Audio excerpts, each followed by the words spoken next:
আসসালামু আলাইকুম গাইস। তো আপনারা হয়তো অনেকেই জানেন না আমাদের মেহেরপুরের ভিতরে এমন একটি সুন্দর ফুলের বাগান আছে। তো এটা কোথায় অবস্থিত, কিভাবে যাবেন সেটা নিয়ে থাকছে আজকের ব্লগ। তো এটা হচ্ছে আমাদের আমঝুপি নীলকুঠিতে।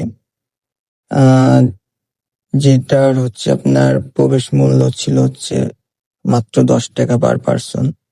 তো আমরা ফার্স্টে টিকিট কেটে আরকি ভিতরে প্রবেশ করি।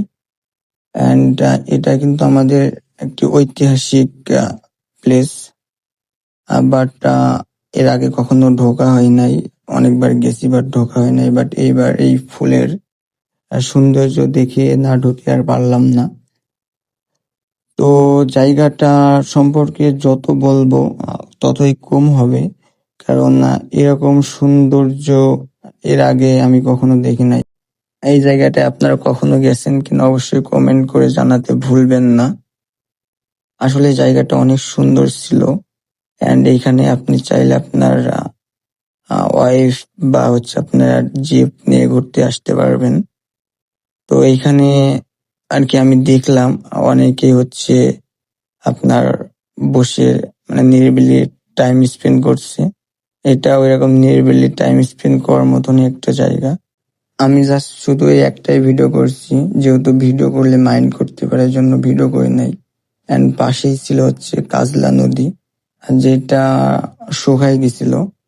অ্যান্ড ভিতরে এই যে একটা ব্রিজ আছে, এটার ভিউ আর কি অসাধারণ ছিল।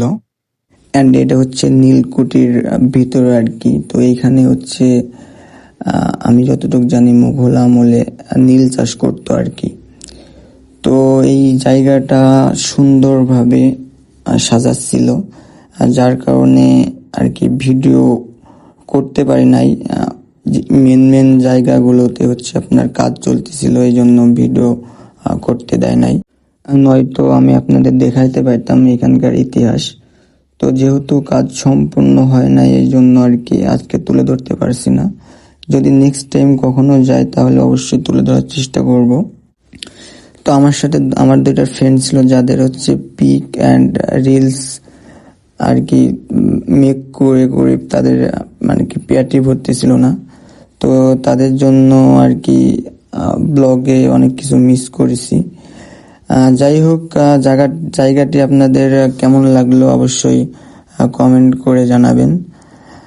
অ্যান্ড যদি সময় পান অবশ্যই একবার ঘুরে যেতে পারেন আমঝুপি নীলকুঠি। নিঃসন্দেহে জায়গাটি আপনার কাছে অনেক ভালো লাগবে, আপনি হতাশ হবেন না। তো দেখা হবে পরবর্তী কোনো ভিডিওতে। ততক্ষণ ভালো থাকবেন, সুস্থ থাকবেন। আল্লাহ হাফেজ।